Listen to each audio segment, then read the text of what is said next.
The museums and culture sector are facing unprecedented headwinds.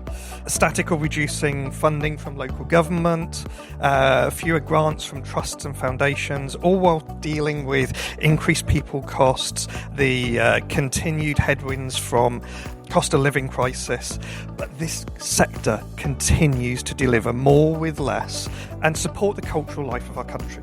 Welcome to Skip the Queue. I'm your host, Paul Marden, and in today's episode, recorded at the Science Museum at the Association of Cultural Enterprises View from the Top event, I'm joined by Amy Akino-Wittering, Head of Operations and Commercial at Young V&A, Zak Mensah, Co-CEO of Birmingham Museums Trust, and Paul Sapwell, CEO of Hampshire Cultural Trust.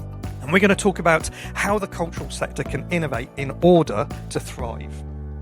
Anyone that's listened to the podcast before will know, and this is the nervous bit, we always start with an icebreaker question, which my lovely guests, victims, have not been prepared for. So, Zak, I'm afraid you go first, my friend. So, if you were a cartoon character, which cartoon character would you be? That's easy. I think I would be the thing that gets chased by is it the Wild Cody who runs around all the time? But I'd be the stupid Roadrunner. Yeah, so I would be Roadrunner because you constantly are literally running at 100 miles an hour and then a giant piano lands on you at 4 o'clock on a Friday afternoon. But you respawn on the Monday and you start all over again. It pretty much feels like me. I love that. Amy, you're next. Let's think of all of the inventions over the last 100 years that we were offered, flying cars, those sorts of things. What is the one thing we were promised that you really miss and think we really need in our lives? I think a time turner, which is basically from Harry Potter. Oh, completely. Where basically you can just go and do things like 6 days all at once. You can be Hermione if you've got a time turner. Yeah, it'd be great. Excellent. I love that, Amy. Thank you. Paul? You said these were going to be under no pressure. I wouldn't have liked either of those. Well, you're not going to like this one then. I'm sorry, mate. I live in Hampshire. Paul runs Hampshire Cultural Trust. Paul. Oh, even better. Saints or Pompey?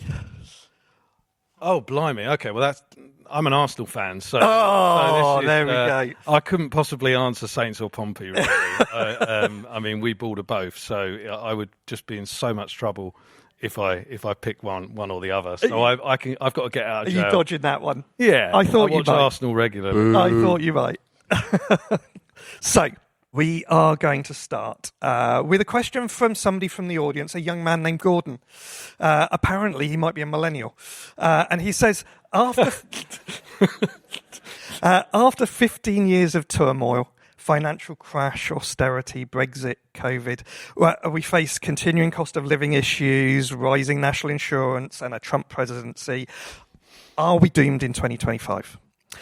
Or, to put it slightly better, what are the biggest risks for your organisation and the wider sector, and what are you each doing to thrive in the year ahead? And I'm going to start with you, Paul. That's an easy question, isn't it? You can thank young Gordon. Brilliant, Gordon. Yeah, I mean, I think 2025 is going to be an incredibly tricky year, but to sort of look further than that, I'm certainly an optimist. But I think we're in a time of transition, particularly in terms of our sector, in the cultural sector, in terms of what's going to fund us and what's going to sustain us going forward. You know, I think the years of the level, I think a lot of the speakers have touched on it, but the years of the level of public sector funding is, whatever happens with this government and next, is going to be going down. And we just have to face that. I run an organisation which we started out in 2019. We were about 85% publicly funded. Now we're 34% publicly funded with the same turnover, I hasten to add. And so we've made a good go of it. But I think the headwinds this year are really, really difficult. That said, I think that we have to be confident in investing for the longer term, and particularly, obviously, in this conference, in areas of commercial growth. You know, I think that, okay, the growth projections have been downgraded, but I am confident that we will, as the decade continues, move into a period of growth, and we've got to be looking at the long term rather than the short term. The trick is, of course, not running out of money in the short term, and that's a really, really difficult place to be. And I don't have in the water just here. I don't have an easy answer to that, but I think fundamentally you've got to give the customer what they want, and the customer is still there, and we have a fantastic product, but we've got to certainly pivot much further towards what customers want commercially, in my view, than putting as much emphasis as probably we did 10 years ago on trying to find more and more public funding, because I think that's going down. Zak, have you got any thoughts on that? Yeah, I mean, in terms of money just generally, people want to back winners. So I think one of the difficult things is that internally we can all say it's doom and gloom, because it does feel like doom and gloom. There are definitely days, weeks and months I think it's right to say that it's doom and gloom. Like, you can be an optimist but still understand it's a difficult time, and I think a lot of our workforces certainly feel that like it can feel very difficult, because every year they ask, will they have their job right? And that's a really fair question to ask. And we sometimes as leaders kind of say, if we can get through the next 2 years, but 2 years for a normal member of staff is a very long time to try and say you may or may not have a job because they've got lives to get through. So I think that's something that I always think in the back of my mind.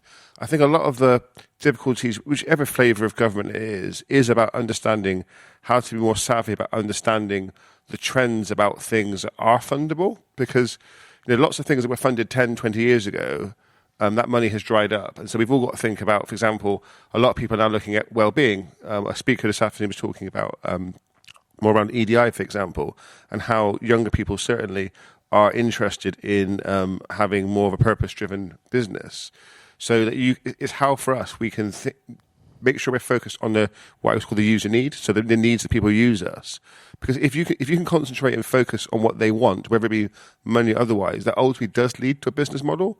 Because there's no point saying just because museums and galleries have been around for 100 to 200 years, they have an absolute right to exist. The only way they exist is because every decade or whatever, as another crisis comes along, and a group of people, including ourselves, here live in this room, but also listening to this, make it happen. Like, we've got to convince councillors, government, businesses to be part of that journey. Because the funny thing I will say is that, at Birmingham Museums, the art gallery was founded in 1885 by industry people. It was industry people that founded it. It was industry people who wanted the city to have great arts. And so now we're turning back to those same people and saying, we need you to now step up and contribute. It doesn't always have to be money. It could be in-kind support. It could be advocacy. That's the kind of thing that we need to do as leaders right now, in addition to the normal making the money work and stretch as far as we can. Absolutely. Amy, what are you doing at Young V&A to thrive in the year ahead and face some of these challenges? Yeah, absolutely. So we've now been open for just over 2 years. So I feel coming up to 2 years. And so I feel we're kind of in that stage where we've kind of opened and sort of just try to make sure that we were operationally savvy. And last year was very much about refining that. And I think this year is very much about what's next and how can we build upon kind of success of opening, looking at ways in which we can innovate through doing new kind of commercial opportunities, but also how can we develop our audiences. And as well as part of kind of the wider V&A, we've got 2 more sites opening as well. So how as an organisation are we going to work together to kind of be in this new family of sites and work together through there. So I think for us in the kind of coming year is all about what's next. We've opened the door, we started with a really strong foundation and a really strong vision, but then how can we keep on innovating and keep iterating that to improve? Excellent. I'm going to touch on stuff that Lewis talked about a minute ago. One of his reflections I really liked was thinking about how do we create a space for colleagues to engage with some of these really important issues that have been on the PowerPoints. Zak, maybe you could start. What do you think your organisation can do to act as that bottom-up catalyst for change, as opposed to trying to drive these changes from the top down?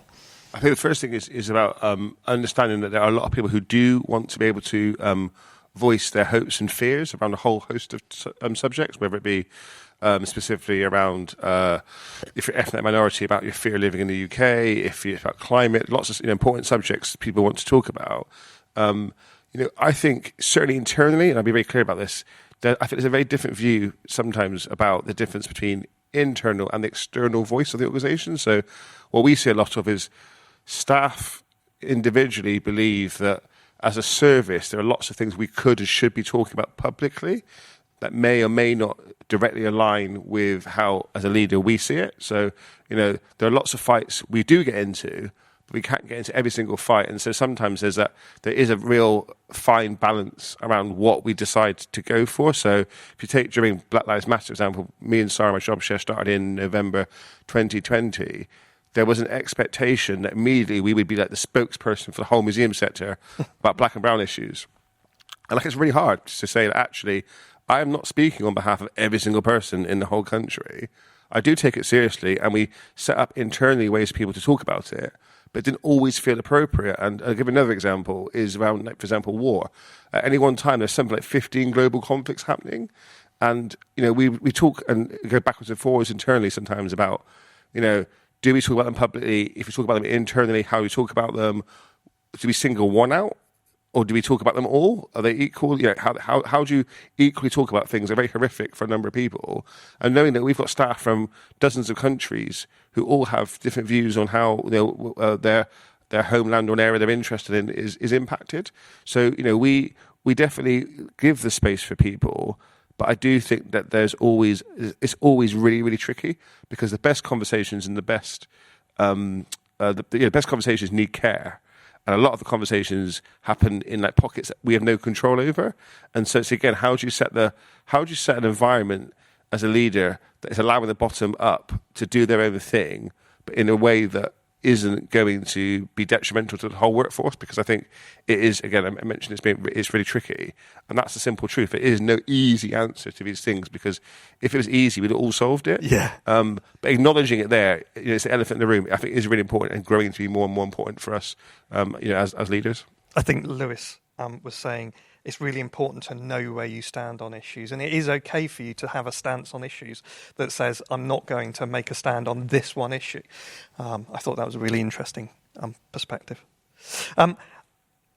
IMI's talk, I think we were talking a lot about the journey of Titanic Belfast, which I love as a museum. To go to a museum that emotionally moved me as much with so very few actual artifacts, I just think it's an amazing storytelling experience. But you talked a little bit about the team and what you do to be able to nurture that team. And one of the things that we're talking about is trying to get 110% out of everybody, getting them to do more with less, getting them to innovate. How do you balance all of those challenges and not break the people and maintain a 98% retention rate like Titanic does? Paul? Well, maintaining a 98% retention rate, I think, is fairly unprecedented, and huge congratulations. I think it follows on a bit from what Zak was saying, actually. It's tough, isn't it, being leaders in terms of whether you're making that kind of external message or whether you've got a tough internal message. I've always taken a stance that you've got to be as transparent as you possibly can be, and people will go a long way with you if it doesn't appear that things are being taken in a dark room somewhere. And I think for us, what we've tried to do is to put in the mechanisms for that to happen. I've been really fortunate to work with a fantastic people director at Hampshire Cultural Trust. One of the first things, I think you've also got to make a stance, by the way, on people being important. One of the first things I did as CEO was say we need a people director. It's quite rare in the heritage sector. I came from hospitality; it was the norm. It's an odd thing that people and HR doesn't always sit at the top table. Sometimes it's sort of delegated down in operations or even finance. So I think that's really important. And we needed a strategy, and part of that is putting in place a lot of the stuff that you talked about at the Titanic, which I think is really impressive. We're somewhere on that journey, but not quite as far along. But proper employee forums where you listen. I meet with an elected employee forum quarterly and talk to them about all issues with nothing off the table. We also have an EDI group with a mix, again, senior leadership on there talking about these issues. And I think that, if there was one thing I would say, it's you're not always going to be able to give easy answers, are you? This year we're being hit with an enormous national insurance hit to the staff costs, and that is going to affect pay. I can't pretend that it isn't. And if we're going to not run out of money in the next few years, we're going to have to give less of a pay increase this year than we would like to. But we've been talking about that openly since it hit, and I hope that that our team will understand. But obviously that doesn't make it easy. And I think the same is true with the issues that you're talking about. You can't take a stance on every single issue that comes through each of these forums every quarter, but you have a conversation about it. And I think that's the most important bit for me. Amy, I'm going to segue wide away from today's talks. Regular listeners will know that I'm a trustee of Kids in Museums. And I was chatting with my fellow trustees about today's event. And we wondered, given the impact of the cultural sector on the impact that it has on the lives of young people, and how there are so many challenges at the moment for disadvantaged young people to engage in the sector. You know, we all know that post-COVID, many schools have cut their school visits into museums and galleries. I pick you because Young V&A was the winner of Kids in Museums Family Friendly Awards last year. So let's just start with you and talk about what are the innovative things that you've done to break down barriers to encourage children and families to engage in the museum. Yes, of course. So Young V&A, when we kind of opened it, its entire purpose is about engaging children. It's all about kind of that creative confidence in Generation Alpha. And so the whole museum has been designed with and for young people. So its target audience is between 0 to 14-year-olds. We spoke with over 22,000 young people in the development of the museum to hear what do they want from it. I think there's a survey which said that 40% of children thought that museums were boring and it weren't places for them. So like, well, what can we do as we've got this opportunity to redevelop to make sure that it is a place that people want to go and enjoy and be themselves. And so that was kind of like the North Star in terms of what every kind of decision in the kind of opening and making and running of Young V&A is really centred around this as well. And so it goes from the aesthetic in terms of, the height of things, the bright colours, from this swirling staircase that we have at Young V&A, which came from an idea that someone wanted a helter-skelter in the space, to the tone of voice in our interpretation, and also how the objects are displayed. We've got objects from across the V&A. We've got over 2,000 objects, but it's not just the Museum of as was the Museum of Childhood collection. It's from across all of the different departments of the V&A, and it's been curated with that kind of child-centred and child-focused way.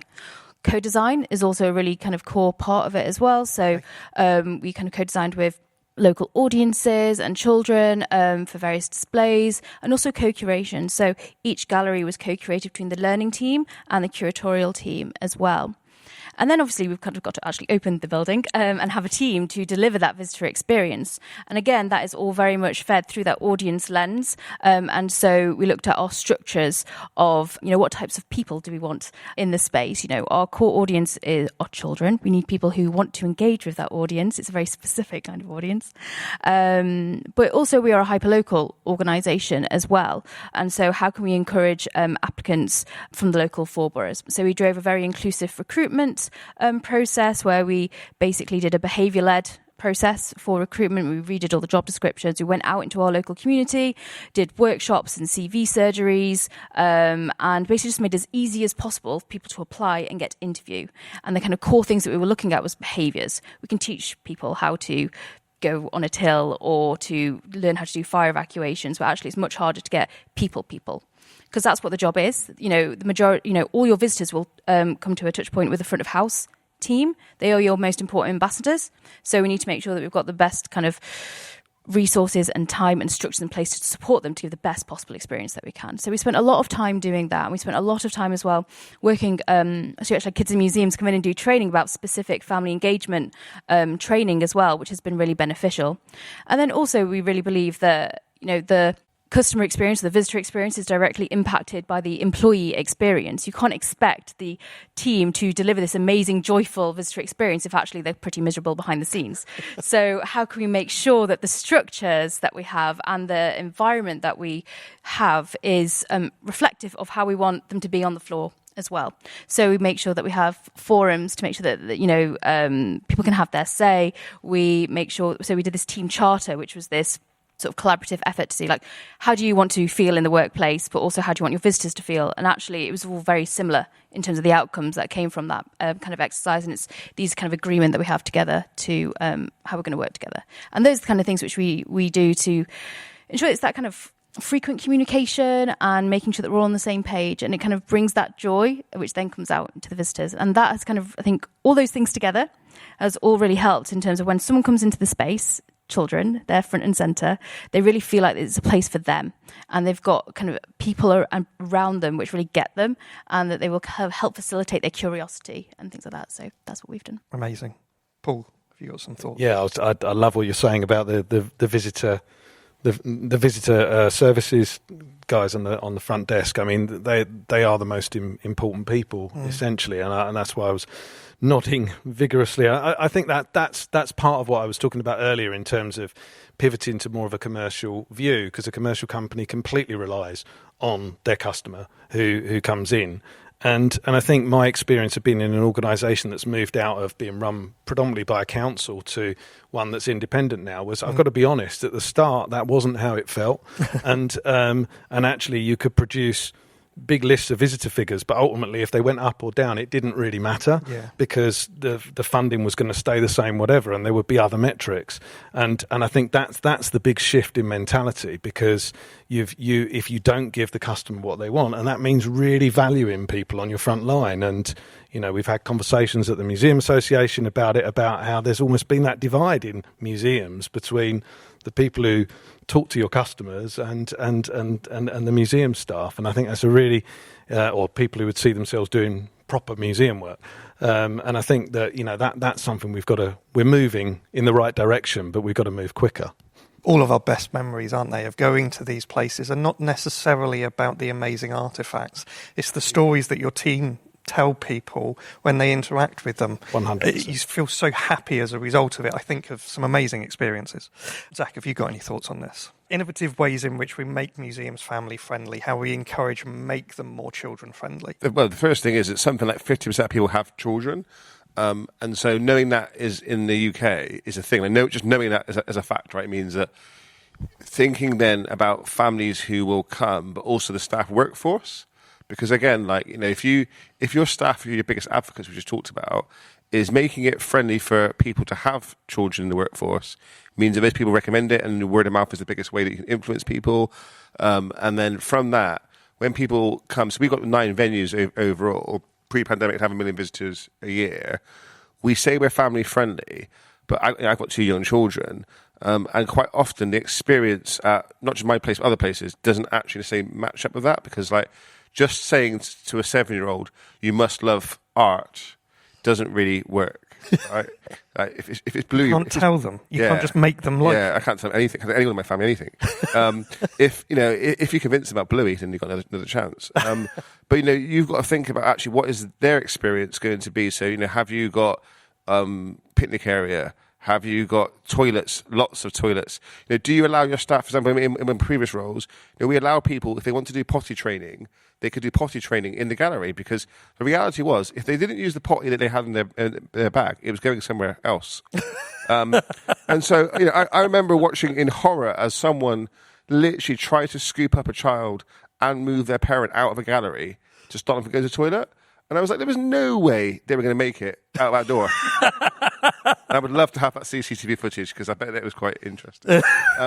But it sounds sort of flippant and fun, but that's the little things. It's like all those little things about making it enjoyable. Because if you can make it enjoyable for the parent or the guardian, you can make it fun for the for the kids. You have to have sharp crayons and pencils, whatever it is. All these things that's really, really small. Kids don't want much. Kids will play with cardboard boxes all day long, right? If you can give them almost that version of experience to make people feel it's good, because I think we sometimes dissociate the child's experience with the fact they're with someone else. So actually, you've got to make it good for the people that they're with. And quite often people do it, who they might take their extended family. So they'll say I'll take my niece or my whatever there, and they don't usually actually know how to look after children. So sometimes they need help as well, to make sure the experience is extra okay. need to be able to solve the kids' problems. Absolutely. So for me, it's about making it friendly from that perspective. So often with school trips, for example, it's how can you make the school trips fun? Because I see quite a lot of kids on school trips they're sort of being marched through and forced to go. So then they're less likely to recommend it to their parents, and their parents are less likely to come. So for me, it's kind of like trying to use that learning visit, which is often people's first. Yeah. Most people tell me they've been to a museum as a child, and they usually get to school age, secondary school, and they don't go anymore. Yes. So it's like how do we make sure that I don't think as a sector we're family friendly enough, other than those people who already are super engaged. They make their kids have fun. I'm probably talking about my trauma now. Let's return to today's speakers. Let's just talk a little bit about Mike's discussion of using behavioural models to influence buying decisions. Yeah. What are the biggest behavioural barriers that you see within your organisation in terms of visitor experience, from kind of awareness through to decision making? What could you do? What could you change? So the first obvious one is a lot of people are terrified of being in spaces because they're not sure how to behave.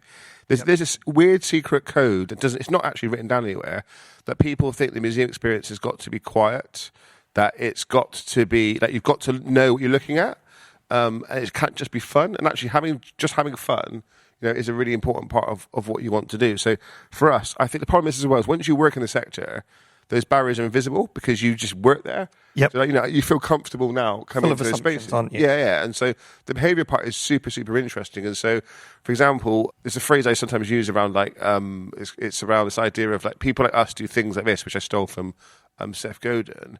So, what we did, for example, is we now don't have staff uniform because we've got quite a diverse, we're in a diverse city in Birmingham, and we want people to feel comfortable and recognise people outside the building who then might be going, right, do you know what, I might, I like hoodies, for example. If you wear a hoodie, you might go, the museum's not for me. The museum's for other people who wear suits, etc. So actually, if they see staff in hoodies or whatever, in hijabs or niqab, whichever outfit they want to wear, then that is a signal about those people are welcome. So that's one example where that idea came from the team about how we can show and tell and do what we say we're going to do, rather than just saying, but we're really friendly, museums are great and come in, because actually they are intimidating from the outside. Yep. They're often intimidating intellectually. Yep. They're portrayed in the media all the time as being really highbrow all the time. So it's like, actually, we have to find ways to accept that those barriers exist. And that often means finding people who don't use you to actually tell you that. And we've just finished a citizens' jury, for example, which had almost 30 people who are representative of the city come in, and 80% of them at the first meeting said they didn't think the museum is relevant to them. Those are ordinary people who live in the city, 80% of those people, 4 in 5 people don't think the museum is relevant for them, even though we know that we could make it relevant to them. Yep. And that was a really sad, shocking figure, but also is motivating. And I think our job, as leaders, is how do we help people feel the inclusive, to be an inclusive space, and then and go through it. Excellent, thank you, Amy. Yeah, I think a lot of what we have done as well is to try and go out of our 4 walls of Young V&A as well. So we do a lot of kind of community engagement as well through kind of the learning team, as well as for a volunteering program. Like we rocked up at stalls at Whitechapel Market, kind of saying this is our kind of program, just chatting with people where they haven't heard of Young V&A, even though it's down the road. And so it's like, how can we, kind of go out and about and also kind of advocate across as well. And then also it's like when people do kind of take that step to kind of actually go onto our site and then come into the building, making sure that the visitor experience is as inclusive and welcoming as possible. Similar, we also just have aprons and then they can wear whatever they want underneath. And just again, so as people feel relaxed and they feel when our audiences come in, they say, oh yeah, no, that's something that I might wear, or, they just feel more kind of settled and at home. So that's something that's really important that we kind of do as well. Lovely. Paul? The biggest challenge for us, being a smaller organisation and a brand that isn't known, as well as it could be, I think our biggest challenge now is that customer journey from online through to what you get when you arrive, and we're not consistent enough. And I know we'd all talk about this forever, but big commercial organisations do this really well. You're going to sell a ticket within a couple of clicks from a social media piece. You're going to get a follow-up email that looks exciting, and then your product is either going to arrive or you're going to arrive at it and it will be like you thought you were buying. And I'm not sure that we always do that. I've got to be honest. And I think to do that, you've got to put a lot of investment in it, and that's what we're part of the strategy that we've launched. We launched back in November is about that, and again, that comes back to commercial mindsets that matters. It matters that we put the right image in whatever way that is to the right customer who we're trying to attract. We've got to understand those customers better, and then make sure that that's seamless. And, we run 20 venues. They're really different. We've got everything from the Great Hall, Medieval Hall in Winchester, which is full of people from travel trade who've come off of cruises and things. And then we've got Milestones Museum in Basingstoke, which is a sort of family living history museum. They don't get any international tourists. So having a really limited pot of marketing to be able to go at all these sort of areas is really difficult. But I think that would be the challenge. But thinking about it holistically, really, because it's the same person who clicks on the social media ad to the person who ends up arriving in your venue, and that needs to be really consistent. And I think it sounds like cash is the barrier. We're going to try and work with it, but that's the important bit for me. I'm grinning like the village idiot because this is what I advocate all the time. I'm looking at my marketing friends in the audience who would also share your thoughts on this. We know from the Rubber Cheese survey that it's 8 to 10 steps it takes people to check out. I tried to buy tickets for an aquarium last year and they made me enter a password along with the names and addresses of everybody that was joining me, and then told me off 3 times for getting the password wrong in the checkout process. I had to be really committed to buy those tickets. And you touch on, we could have a whole conversation, but we love a complicated ticketing system in the cultural sector, don't we? I mean, with all the right intentions, even the list in some places have different concessions. You don't want to go, I think I'm that, or I'm that, or I'm that, and it's done with the right intention, but it's an enormous barrier. Yeah, completely. We make things so complex, and I don't have the fix, but I know we've got to fix it, and that means putting sort of, again, learn from companies who do this really well rather than looking for ideas ourselves. Lots of people do it really well out there. That's what we've got to do. Thinking of lots of my team who might think that this is something somebody should solve. Zak, please. The fix is simple, isn't it? Because you just said then that there are other people who are doing it well. What we're not really good at in our sector is just copying people.